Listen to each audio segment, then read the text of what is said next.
Shalom jemaat Tuhan, boleh bertemu lagi dalam Kingdom Devotion, renungan yang saya ambil dari kitab Efesus. Kita akan meneruskan pembahasan dari kitab Efesus pasal yang pertama. Tapi saya akan memulai dengan pertanyaan.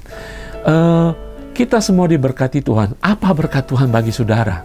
Kalau kita boleh hitung-hitung sampai saat ini, mungkin kita akan berkata, oh Tuhan sudah memberkati keluarga saya, Tuhan memberkati pekerjaan, Tuhan memberkati pelayanan saudara, ya Tuhan sudah memberkati usaha saya dan sebagainya.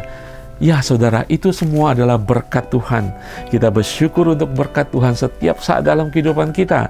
Tapi kalau kita pikir itu semua adalah berkat jasmani semata-mata, ada satu berkat yang luar biasa yang kadang-kadang kita tidak ingat, kita anggap sebagai sesuatu yang biasa-biasa saja, yaitu berkat rohani saudara, yang jauh lebih penting, yang jauh lebih dahsyat dalam kehidupan kita, yang Tuhan sudah sediakan bagi kita. Saya akan bacakan firman Tuhan di dalam Efesus 1 ayat ketiga. Dikatakan, terpujilah Allah dan Bapa Tuhan kita Yesus Kristus, yang dalam Kristus telah menganugerahkan kepada kita segala berkat rohani di dalam surga. Di dalam Yesus Allah sudah memberkati segala berkat rohani di dalam surga. Oh, haleluya saudara. Kata-kata yang luar biasa ini dikatakan telah memberkati. Saudara dan saya, kita telah diberkati oleh Tuhan. Apakah berkat rohani ini saudara? Kalau berkat jasmani Tuhan bisa memberikan kepada semua orang. Tetapi berkat rohani adalah berkat yang diberikan kepada orang-orang percaya di dalam Yesus Tuhan. Di dalam Yesus Kristus. Kita yang sudah diselamatkan, saudara sudah atau telah diberkati segala berkat rohani di dalam surga. Kata di dalam surga ini bukan berarti ketika kita nanti masuk surga, kita baru mendapatkan berkatnya. Tidak saudara.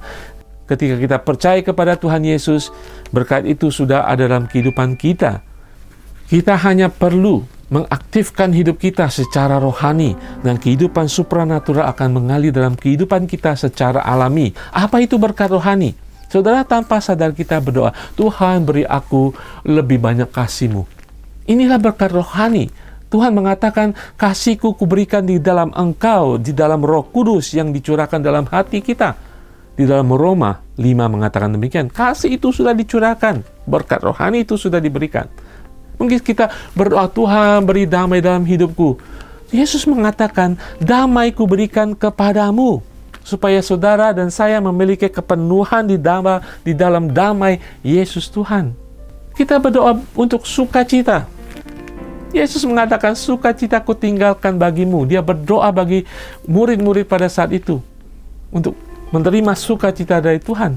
Itulah berkat rohani yang sudah kita miliki di dalam Yesus Tuhan. Mari kita minta Roh Kudus untuk mencelikan mata rohani kita, sehingga kita tahu apa yang sudah Tuhan berikan dan kita bisa memakainya bagi kemuliaan nama Tuhan. Saudara, mari kita mengaktifkan berkat rohani ini. Mari kita berdoa setiap hari, Tuhan, berkat rohani apa yang harus saya kerjakan hari ini untuk memberkati orang yang akan saya temui hari ini. Tuhan akan membukakan, akan mencelikan mata saudara, dan berkat rohani itu akan mengalir begitu saja. Mari kita memiliki hubungan yang lebih akrab, lebih intim dengan Tuhan, sehingga kita bisa berjalan dalam kehidupan roh kita lebih daripada kehidupan kedagingan kita. Dan saya percaya buah-buah rohani itu yang dicatat dalam Galatia 5 akan keluar. Kasih, kelemah lembutan, damai sejahtera, kemurahan, kebaikan, pengendalian diri akan keluar begitu saja ketika saudara menginginkannya, ketika saudara bergaul akrab dengan Tuhan. Karena berkat rohani ini telah diberikan kepada saudara dan saya, anak-anak Tuhan. Amin saudara. Saya akan berdoa bagi saudara semua. Bapa di surga, terima kasih untuk firman-Mu Tuhan. Kami sungguh dicelikan kembali Tuhan bahwa segala berkat rohani sudah diberikan kepada kami yang di dalam Yesus Tuhan. Ajar kami Tuhan untuk lebih peka, mendekat kepadamu Tuhan, melalui Roh Kudus, bangkitkan kehidupan kami. Terima kasih Bapa di surga, ajar kami untuk taat dan setia, memuliakan nama-Mu dalam setiap segi kehidupan kami. Haleluya. Tuhan Yesus memberkati semuanya.